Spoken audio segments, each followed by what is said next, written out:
માતાજી, જય મહાદેવ, હર હર મહાદેવ. કેમ છો બધા? આઈ હોપ કે બધા મજામાં હશો. મારા વાલા તમારા આજના નવા વિડીયોમાં તમારા બધાનું હાર્દિક સ્વાગત છે. મહાદેવ બધાને ખુશ રાખે, મોજમાં રાખે, મહાદેવને દિલથી પ્રાર્થના. તો ચાલો આજે આપણે કિચનમાં આવી ગયા છીએ ને બપોરે છે ને મેં ખાલી જમવામાં ખીર બનાવી નાખી હતી, તો ભાત થોડાક વધ્યા હતા બાફેલા, તો હવે ભાતનો ઉપયોગ આપણે કરી લઈશું અત્યારે.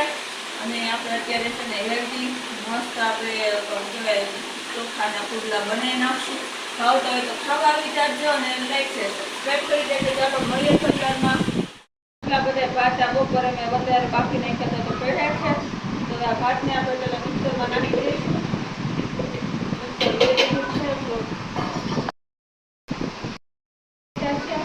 અને હવે આપણે એમાં 2 ચમચી જેવું દહીં નાખી દઈશું. દહીં ખાટું નાખી દઈશું આપણે. ફટાફટ આને પહેલા પીસી લઈએ.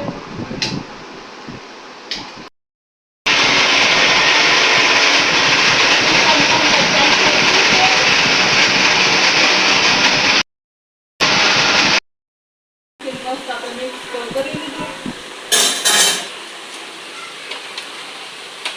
અને બેટર બનાવી લીધું. જો આપણું બેટર તૈયાર થઈ ગયું છે.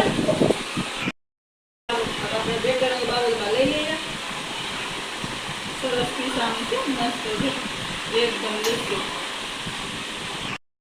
બેટર તૈયાર થઈ ગયું છે.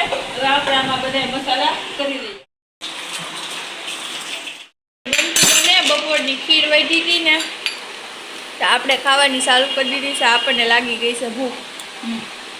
તો જો ચોખાનું બેટર છે, એમાં આપણે એક મોટો ચમચો ભરીને રવો લઈ લીધો છે. આપણી તો બાપા ભૂખ સહન થાય. બોલો બોલો. હાલો, તો હવે આપણે આમાં પહેલા બધો મસાલો કરી સેજ જેવું સ્વાદ પ્રમાણે મરચું નાખી દઈશું ને સેજ જેવી હળદર દીધું છે. મીઠું તો બધાને સ્વાદ પ્રમાણે નાખવાનું હોય. મારા વાળા લસણ નાખજો. લસણ નથી ખોલ્યું ને કાંઈ નહીં. હાલો ફટાફટ લસણ ખોલી નાખીએ. આપણે જોઈએ તો પીસવામાં નાખ્યું હતું, તો પણ ઉપરથી આપણે 2 ચમચી જેવું ફરીથી દહીં નાખી દઈશું અને બધું આપણે આને મિક્સ કરી લઈશું. ફ્રીજમાંથી કોથમરી અંબાજીને. તો ચાલો, આ આપણું બેટર તૈયાર થઈ ગયું છે. જે અહીંયા મેં ખાલી જ્યારે કોથમરી એડ કરી ને ત્યાં તમે ગાજર છે, કાંદા છે, વટાણા છે, બાફેલા બટેટા છે, જે પણ તમે શાકભાજી ભાવતો હોય તમે અહીંયા એડ કરી શકો છો. પણ મને એવું કાંઈ ભાવતું નથી ને છોકરાઓ એવું કાંઈ ખાતે નહીં, એટલે ખાલી આ તો હું સાથે એકદમ બનાવું છું. તો આપણું બેટર મસ્ત તૈયાર થઈ ગયું છે. તે જેવું આપણે મીઠું મસાલો એડ કરી દઈશું.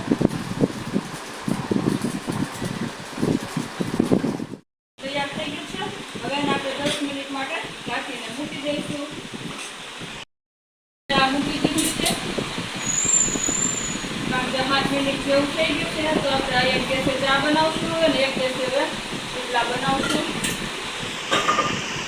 તો આજના નાસ્તામાં ચોખાના પુડલા અને સાથે ચા છે. આમાં તમે ગ્રીન ચટણી અને સોસ સાથે પણ સર્વ કરી શકો છો. તો બધાની ચોઈસ પ્રમાણે હોય, પસંદ પ્રમાણે, જે ભાગ પ્રમાણે ભાવતું એ પ્રમાણે. ચાલો, આપણે 10 મિનિટ જેવું થઈ ગયું છે.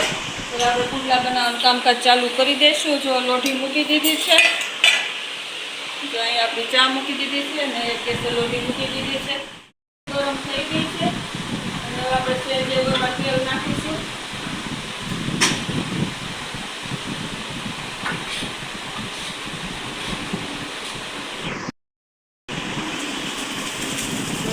આપણે આવી રીતે બધા પુડલા પાડીશું.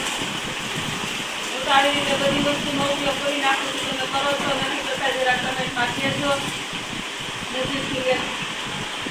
જો આપણા મસ્ત પુડલા બનીને તૈયાર થાય. હવે તો સરસ આપણા શેકાય છે. બેટર બન્યું હતું ને મસ્ત આપણા પુડલા બનવા મળ્યા છે. તો બેટર થોડુંક વધારે હતું તો મેં છે ને નાની એવી ડીશ છે ને ઢોકળી કરી નાખી છે. એમાંથી ફરીથી તમને હા પસંદ આવે ને તો તમારા કમેન્ટ લખજો. તો આપણે ફરીથી એ ઢોકળીનો જે વિડીયો બનાવશું. તો આપણી ઢોકળી પણ મસ્ત બની ગઈ છે, તમે જોઈ શકો છો. તો સરસ બની ગઈ છે. ચેક કરી લઈએ ચાકાથી. જો સરસ બની ગઈ છે. તો ચાલો હવે ઢોકળીને આપણે બહાર કાઢી લઈએ અને આપણા પુડલા મસ્ત બને છે.